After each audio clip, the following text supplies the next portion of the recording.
The United States economy is sending signals right now that should stop every single one of us in our tracks. And the most unsettling part is not the data itself. It is the fact that depending on which news outlet you opened on the exact same morning of February 11th, 2026, you would have read two completely opposite headlines. One told you that the United States just wrapped up its worst year for job creation since 2003. The other told you the economy blew past all expectations and added 130,000 jobs in January alone. Same country, same data, same day. Completely contradictory conclusions. And if that kind of confusion does not make you stop and ask some very serious questions about what is actually happening to the largest economy on earth, it absolutely should.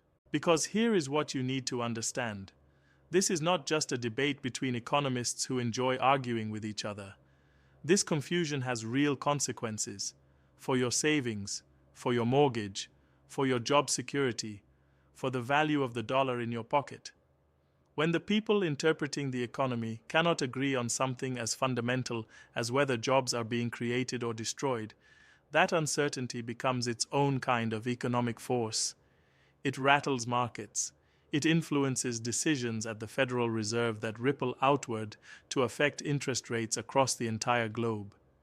It shapes the policies of governments in Europe and Asia who are watching the American experiment under Donald Trump with enormous attention. What happens in the United States economy right now does not stay in the United States. It travels. And if you are not paying attention, it will arrive at your doorstep before you even knew it was on the way. So, let us slow down and actually work through what is happening. Because the picture, once you look at it honestly and in full, is far more complex than either side of this debate is willing to admit. And it contains some genuinely surprising findings that challenge several of the most popular narratives being pushed right now, including the one about artificial intelligence destroying jobs, which turns out to be far less supported by the actual data than most people believe. Start with the GDP picture, because this is where the contradiction becomes immediately visible. In the second quarter of 2025, the United States economy grew at an annualized rate of 3.8%. Then, in the third quarter, that accelerated to 4.3%.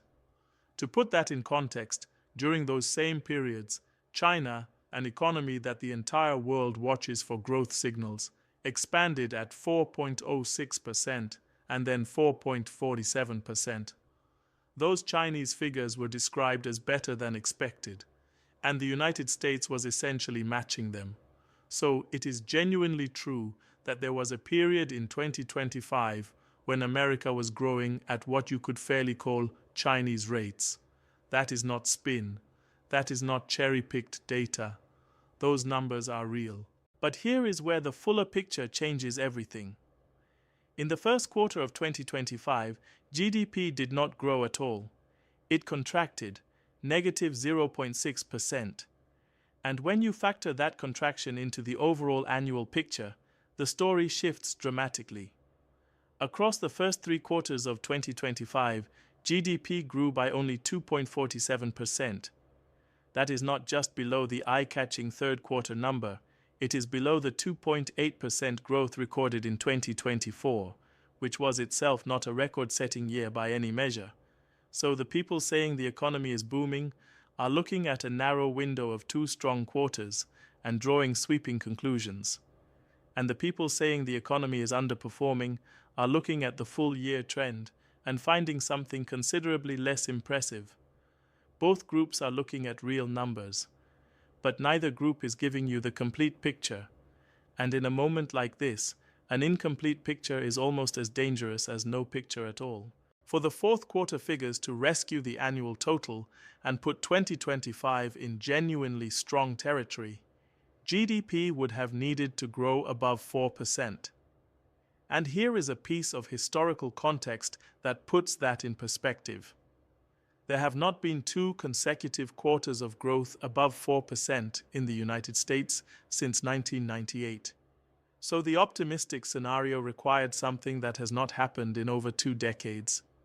Whether it occurred is still being calculated, But the trajectory going into that fourth quarter was not pointing strongly in that direction. Now move to the employment data, because this is where things get even more complicated and where some of the most important and least discussed truths are hiding.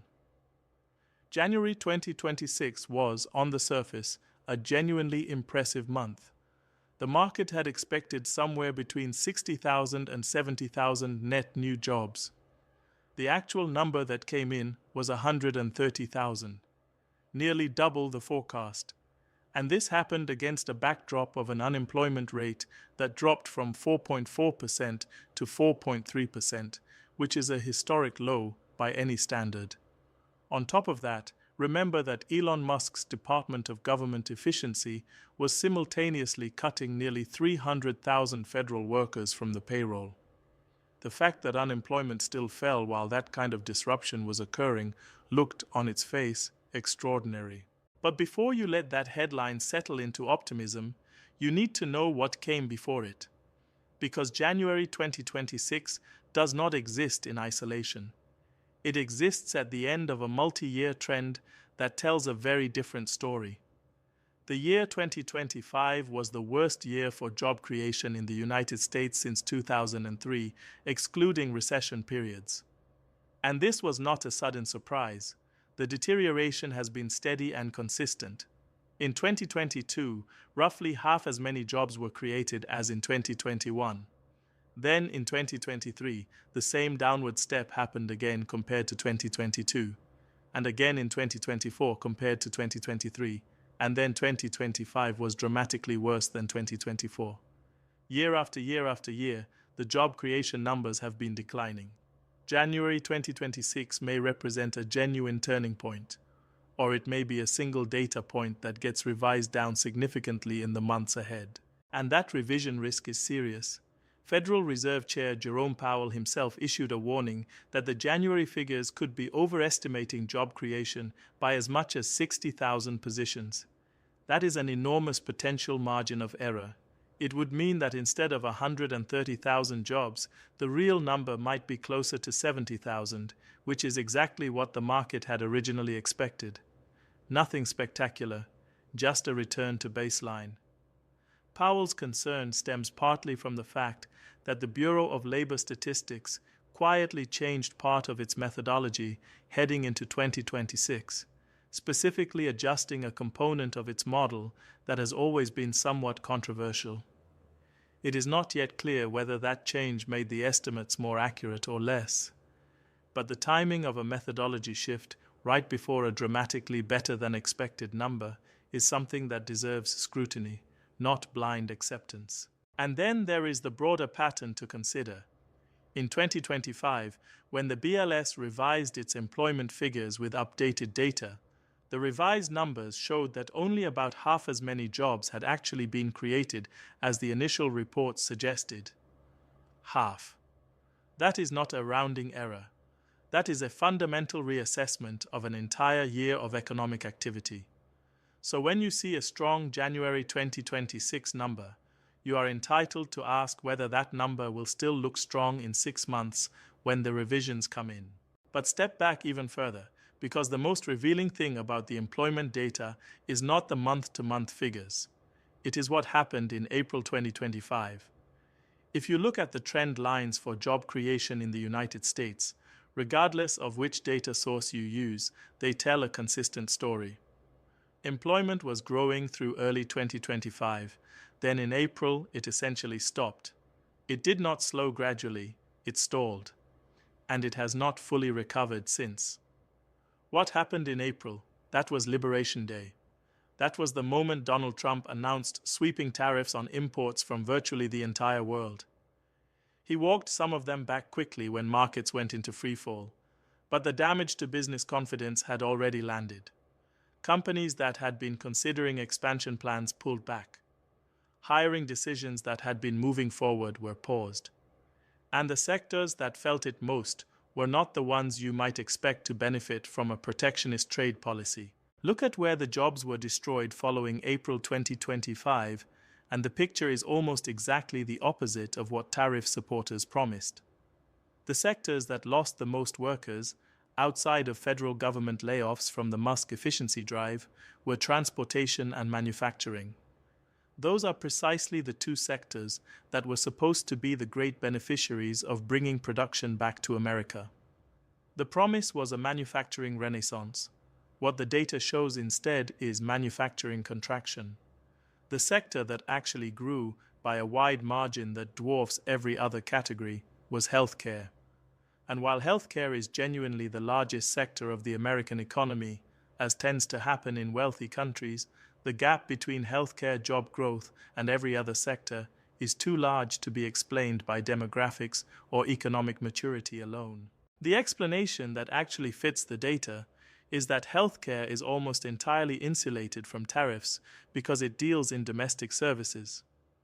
Everything that touches global supply chains took a hit. Everything that stayed purely domestic kept growing. This is not a new lesson. During Trump's first term, his steel tariffs created roughly 1,000 jobs in the steel industry and destroyed approximately 75,000 jobs in the broader economy, in industries that used steel as an input and found their costs suddenly spiking. The pattern repeated with Bush-era steel and aluminum tariffs years earlier. Protectionist tariffs on inputs raise costs for manufacturers who use those inputs. Those manufacturers become less competitive. Employment in those sectors falls. The economics of this are not ambiguous. The administration itself has begun acknowledging it, with reports emerging that Trump is planning to roll back tariffs on metal and aluminum goods after trade officials determined they were raising prices for everyday consumer products, including something as mundane as pie tins and food cans. The same dynamic plays out at every scale. The one genuinely bright spot in manufacturing has been semiconductors and electronic components. But before that gets cited as proof that the tariff strategy is working, consider the context. Semiconductors have been largely exempt from the most aggressive tariffs precisely because policymakers understood how critical that sector is and did not want to damage it. So the one manufacturing sector showing growth is the one that was protected from the policy being credited for its growth. That is not a vindication of the strategy.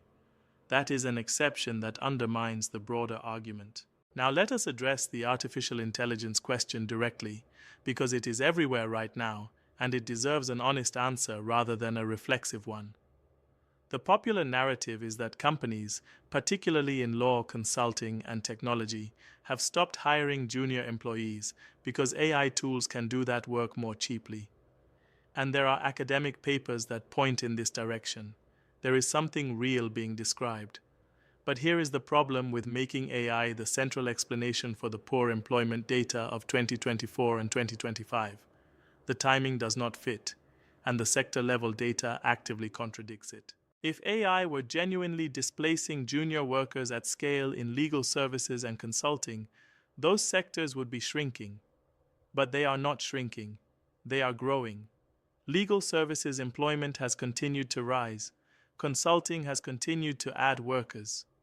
If AI were reshaping the labor market as dramatically as the most alarming headlines suggest, you would expect to see those effects concentrated in the sectors most exposed to automation. You do not see that in the current data. What you see instead is a much simpler story. Companies overhired massively in the post-pandemic period, fueled by stimulus money that flooded the economy and created artificial demand for workers. That overheating was real and well documented, and what has been happening since 2022 is not an AI disruption, it is a correction. Companies are not laying people off in large numbers. The layoff rate is actually about 20% below its historical average from the early 2000s. What companies are doing is not replacing people who leave and not bringing on new hires at the pace they were in 2021 and 2022. They overstocked on human capital. Now they are letting those stockpiles draw down naturally. This matters enormously for how you think about the economy right now. If the weak hiring of the past several years has been primarily a post-pandemic correction rather than a structural shift driven by AI, then the bottom of that correction may genuinely be behind us. The excess hiring has been absorbed. The natural level of employment growth can resume. That is the more optimistic reading of January 2026's numbers. The economy may be returning to something closer to normal after several years of adjustment. But normal is not the golden age that was promised, and the headwinds from tariff policy are real and ongoing. The Federal Reserve is sitting in the middle of all of this, trying to read signals that are genuinely mixed. Inflation has come down considerably from its peak, but it is not fully under control and still produces surprises. The labor market is not as strong as the January headline suggests, but it is also not collapsing. Unemployment at 4.3% is, by historical standards, very healthy. In that environment, cutting interest rates aggressively would risk reigniting inflation without providing much benefit on the employment side. So the Fed is waiting, watching, holding rates at their current level while more data comes in. And that patience means that mortgage costs, borrowing costs, and the broader credit environment remain elevated for now, which means that for millions of ordinary Americans, the cost of buying a home, financing a car, or carrying credit card debt stays high, even as the headlines oscillate between boom and bust. The honest assessment of where things stand is this: the United States economy in early 2026 is neither in a golden age nor in a depression. It is in a complicated, uneven recovery from a post-pandemic distortion, facing real headwinds from trade policy that is undermining the very industrial sectors it was designed to support, with a labor market that looks better in January than it did throughout 2025, but where significant uncertainty remains about whether that improvement will hold. GDP had genuine moments of strength in 2025, but an annual total that did not exceed the prior year.